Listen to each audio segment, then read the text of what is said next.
Hello everyone, मैं हूं कमलेश धनगर। स्वागत है आप सभी का ऑनलाइन पाठशाला presenting by easy success classes. तो हम नदियों के बारे में पढ़ रहे थे। आज के हमारे नदियों का ये चौथा चैप्टर है, चौथी क्लास है। ठीक है, ये आखिरी, इनमें जो 3-4 नदियाँ और बची हुई हैं ये हम आज समाप्त कर लेंगे। इसके बाद फिर अगला चैप्टर लेंगे हम। ठीक है, तो हमने जो अभी तक नदियों की जो नदियाँ पढ़ी हैं उनके कुछ क्वेश्चन मैं आज आपसे पूछूंगा, तो आप लोगों को कमेंट में उनके आंसर देने हैं। आज हम पढ़ने वाले हैं ताप्ती नदी। ताप्ती नदी कहाँ से निकलती है? ये भी नर्मदा के समांतर ही बहती हैं। पश्चिम की ओर बहने वाली दो नदियाँ हैं। कौन कौन सी? एक तो नर्मदा और ताप्ती। ये भी पश्चिम की ओर ही बहती हैं, नर्मदा के समानांतर। ठीक है, देख लेते हैं कहाँ से निकलती है। ताप्ती नदी निकलती है बैतूल जिले के मुल्ताई से। मुल्ताई एक पहाड़ी या इस स्थान, एक पहाड़ी है मुल्ताई, वहां से निकलती है। बैतूल के मुल्ताई से। ठीक है, बैतूल के मुल्ताई से निकलती है।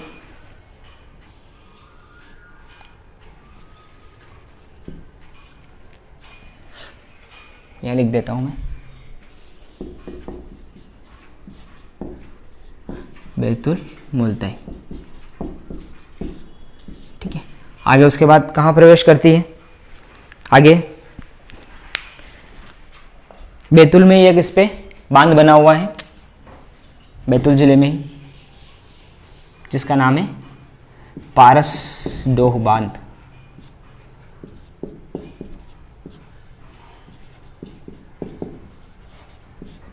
पारसडोह बांध। इसके पश्चात आगे जाती है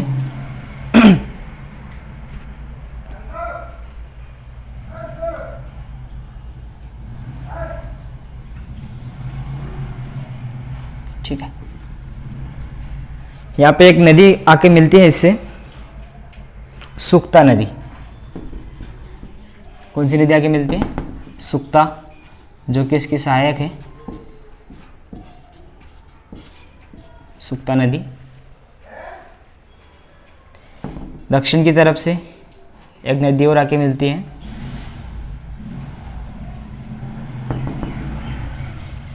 जो पेनगंगा। क्या नाम है? पेनगंगा।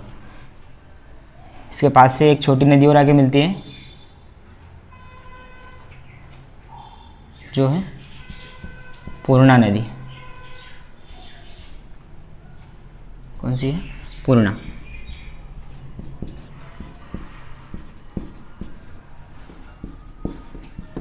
ठीक है, उसके बाद में यहाँ पे इसी के किनारे एक शहर स्थित है, नेपानगर, जहाँ पे अखबारी कागज बनाने का सबसे पुराना कारखाना स्थित है। नेपानगर कहाँ पे स्थित है? ये बुरहानपुर में।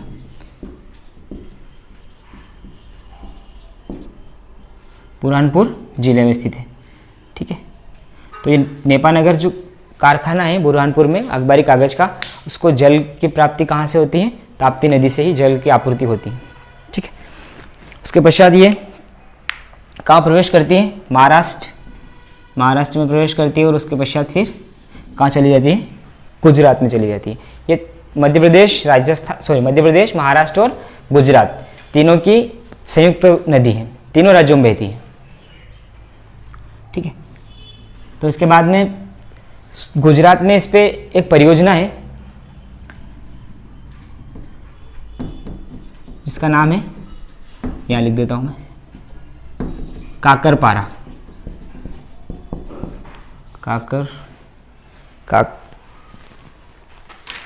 क्या नाम है? काकरापारा परियोजना है। ठीक है, जो किस पे स्थित है?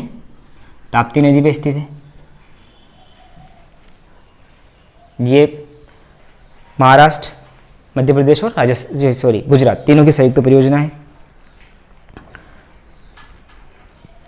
इसके पश्चात एक और परियोजना भी है इसमें, सूरत भी इसी के निकट स्थित है। यहाँ पे सूरत इसी के किनारे स्थित है। सूरत किस नदी के किनारे स्थित है? था ताप्ती नदी के किनारे। सूरत के पास में एक परियोजना भी है जिसका नाम है उकाई परियोजना। इसका नाम सुना होगा आपने, पढ़ रखा होगा तो। उकाई परियोजना ये भी किस नदी पे है?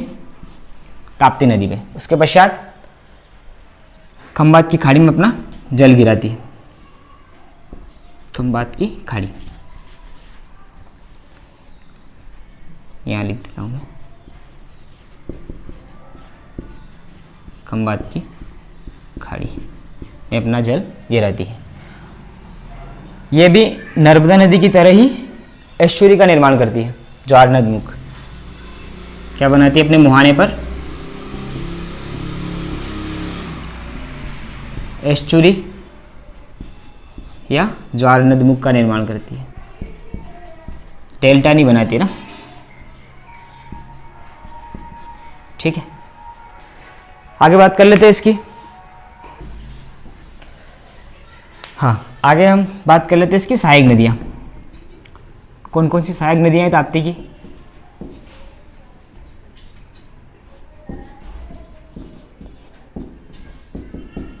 सुक्ता,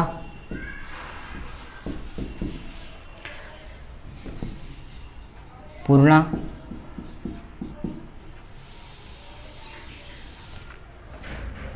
पैनगंगा,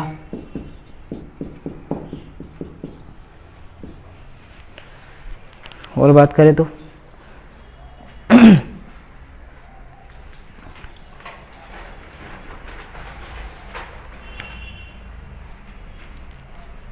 कालीभीत आदि इसकी सहायक नदियाँ हैं। इसके अन्य नाम की बात करें, अन्य नाम कौन कौन से किस नाम से जाना जाता था इसको पहले? ये भी क्वेश्चन में कभी कभी पूछे जाते हैं एग्जाम में ना। इसको सूर्यपुत्री के नाम से जाना जाता था। किस नाम से? सूर्य की पुत्री।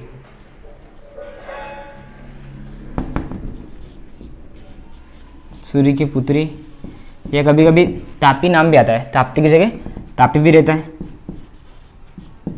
तापी या फिर पयोष्णी, पयोष्णी नाम से भी कभी कभी पूछा जाता है। पयोष्णी मतलब गर्म जल वाली, गर्म जल वाली, मतलब इसका पानी क्या है? गर्म रहता है, ठीक है। आगे हम बात कर लेते हैं इसकी लंबाई। कुल लंबाई कितनी है तीनों राज्यों में? कुल कितनी लंबाई? तो 724 किलोमीटर। कुल 724 किलोमीटर बहती है तीनों राज्यों में। बात करें हम मध्य प्रदेश में कि मध्य प्रदेश में कुल कितनी लंबाई है? कितना मध्य प्रदेश में कितने क्षेत्र में बहती है? एमपी की बात करें तो 279 किलोमीटर, 279 किलोमीटर। महाराष्ट्र की बात करें, महाराष्ट्र में कितना किलोमीटर बहती है? महाराष्ट्र में 270 किलोमीटर। और गुजरात की बात करें तो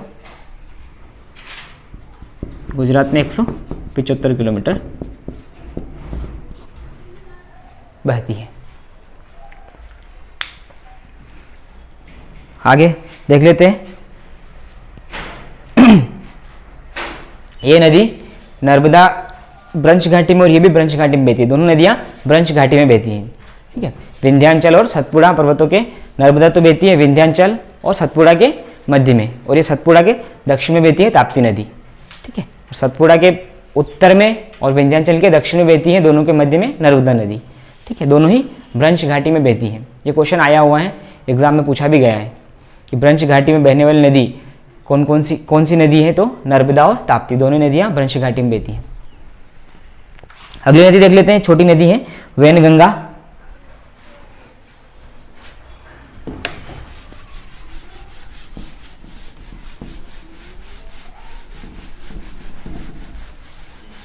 वैनगंगा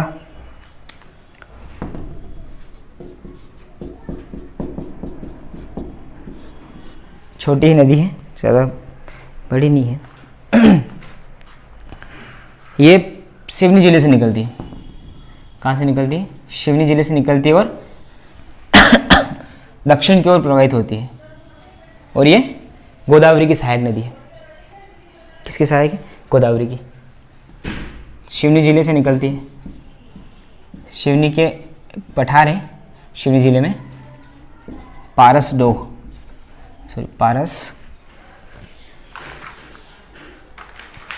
पारसवाड़ा पठार से।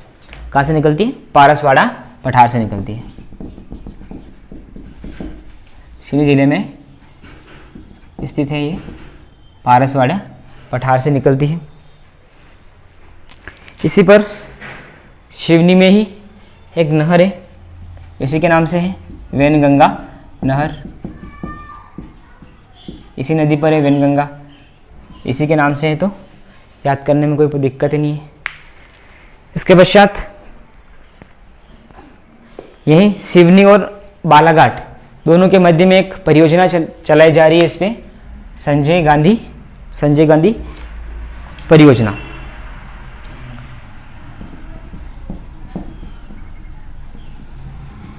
कौन सी परियोजना? संजय गांधी परियोजना चलाई जा रही है। ठीक है, यहाँ सिवनी, यहाँ पे बालाघाट से होते हुए कहाँ चली जाती है? महाराष्ट्र में प्रवेश करती है।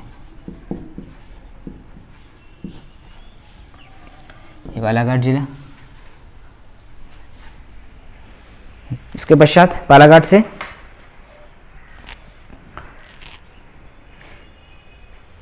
बालाघाट में एक बांध स्थित है इस पे, और एक परियोजना भी है। एक परियोजना है बावनथड़ी परियोजना। कौन सी? बावनथड़ी एक नदी है, इसकी सहायक नदी जो बालाघाट के पास में आके मिलती है। कौन सी नदी है? बावनथड़ी,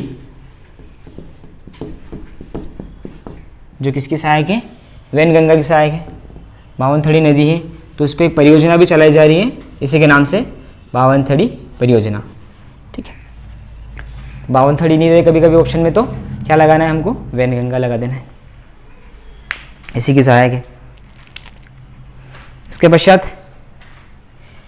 एक और नदी आकर मिलती है इससे, यहाँ पे छिंदवाड़ा जिले के पास से निकलती है, छिंदवाड़ा जिले से,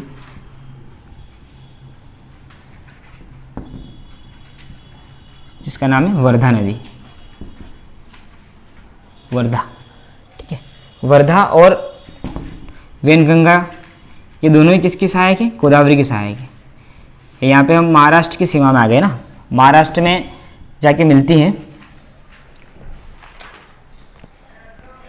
और इन दोनों के संगम को किस नाम से जाना जाता है? प्राणहिता। पूछा भी गया है क्वेश्चन कि वर्धा और वैनगंगा के संगम को क्या कहा जाता है? तो प्राणहिता कहा गया है। ठीक है, इन दोनों के संगम पे, दोनों का संगम किस नाम से जाना जाता है? प्राणहिता के नाम से। और यहीं से दोनों गोदावरी में मिल जाती है, गोदावरी नदी इधर से आ ही रही है, गोदावरी नदी। दोनों किसकी सहायक है? गोदावरी की सहायक है।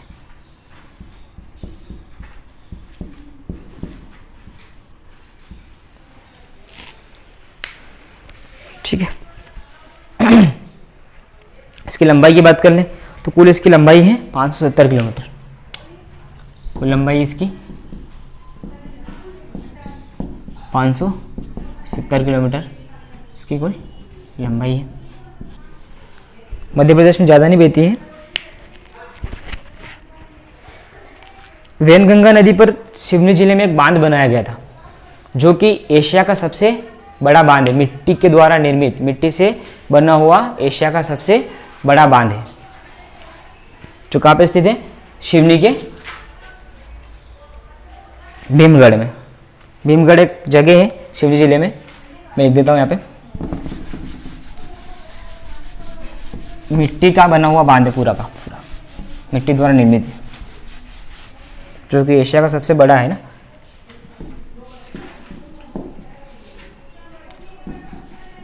संजय, क्या नाम है उसका? संजय सरोवर नाम से है। संजय सरोवर बांध, या जिसको भीमगढ़ बांध के नाम से जानते हैं।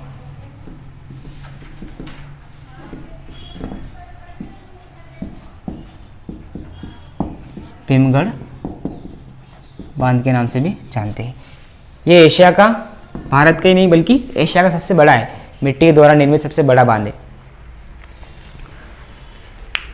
इसका निर्माण कब किया गया?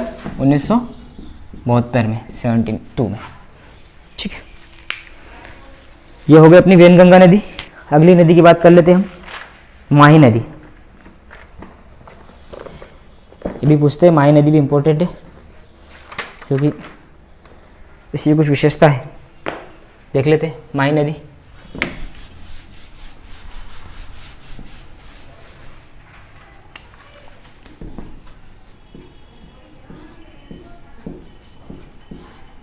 तो कहाँ से निकलती माही नदी? धार जिले में एक जगह है, स्थान है, सरदारपुर से निकलती है। धार डिस्ट्रिक्ट है ना, धार से निकलती है, धार के सरदारपुर से। सरदारपुर में एक अभ्यारण्य भी है, सरदारपुर नाम से, सरदारपुर अभ्यारण्य, वो भी धार जिले में ही है। वहीं से निकलती है अपनी माही नदी, जो कि राजस्थान और मध्य प्रदेश दोनों की संयुक्त नदी है ना।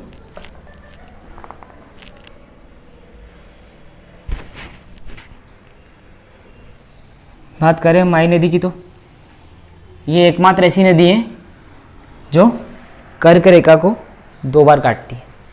ये क्वेश्चन भी पूछा गया है, बहुत सारी बार पूछा गया है एग्जामों में कि कौन सी नदी है जो कर्क रेखा को 2 बार काटती है, तो वो है अपनी माही नदी। इसी के किनारे यहाँ पे झाबुआ जिले से होकर गुजरती है ना, झाबुआ और अलीराजपुर से होकर निकलती है। झाबुआ या रतलाम जिले से भी होकर बहती है। उसके पश्चात राजस्थान का एक जिला है, राजस्थान में प्रवेश करती है ना रतलाम के बाद, बांसवाड़ा जिले से होते हुए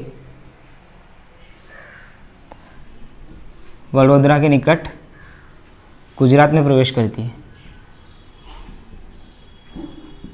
वडोदरा के निकट गुजरात में प्रवेश करती है और एक जगह है गुजरात में, आणंद करके, वहाँ पे खंभात की खाड़ी में अपना जल गिराती है।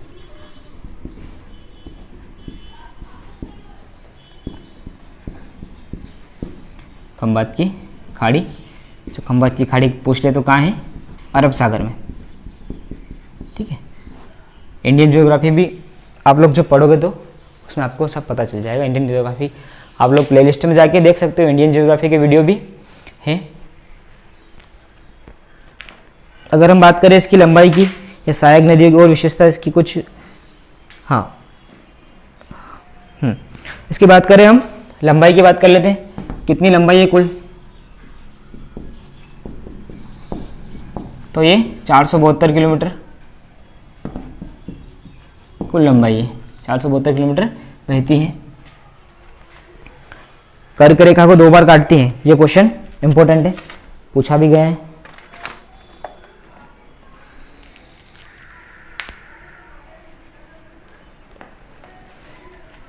ठीक है, इसके बाद इसकी सहायक नदियां हैं 2-3, वो देख लेते हैं कि कौन कौन सी सहायक नदियां हैं।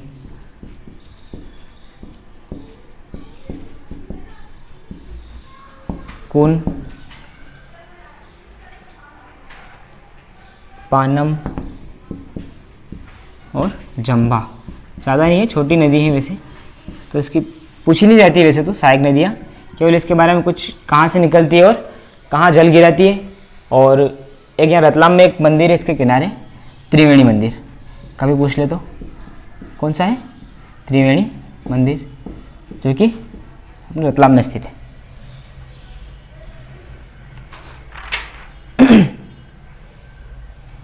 कहाँ पे स्थित है? रतलाम में। ठीक है, जो किसके किनारे? माही नदी के किनारे स्थित है।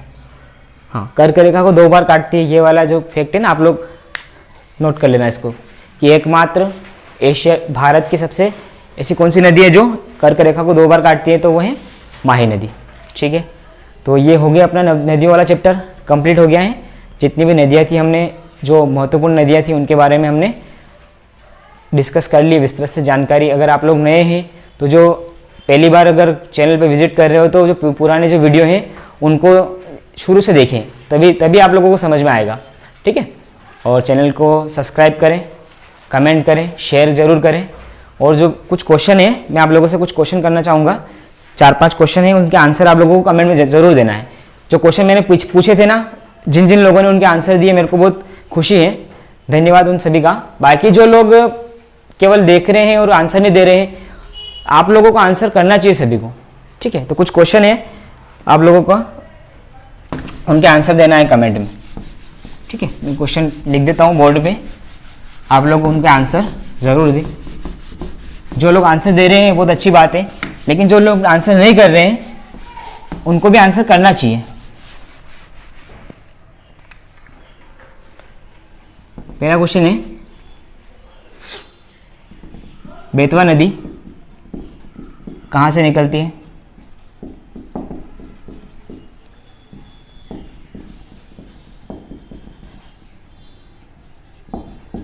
ठीक है, क्वेश्चन मैं बोल रहा हूँ, अगर नहीं समझ, राइटिंग अगर समझ में नहीं आ रही हो तो मैं बोल रहा हूँ, रिपीट कर रहा हूँ। बेतवा नदी कहाँ से निकलती है? बाण सागर परियोजना कौन सी नदी पर है? बाण सागर परियोजना कौन सी नदी पर है?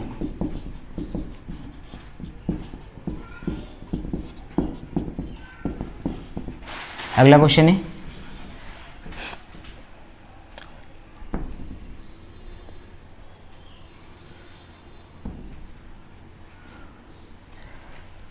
अगला क्वेश्चन लिखना,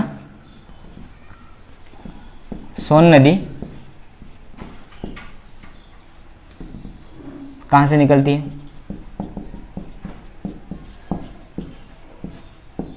या उसका उद्गम स्थल?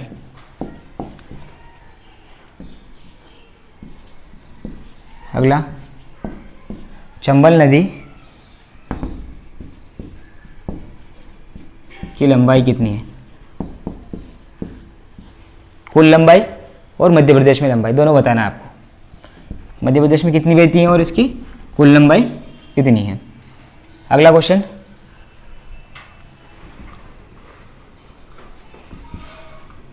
केन,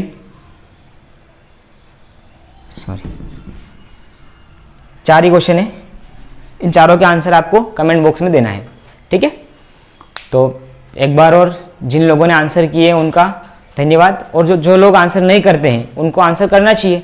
ठीक है, अगर आप लोग वीडियो को पूरा देखना है, पॉज नहीं करना है, पूरा वीडियो देखना है और लास्ट में आपको क्वेश्चन के आंसर ज़रूर करना है कमेंट बॉक्स में।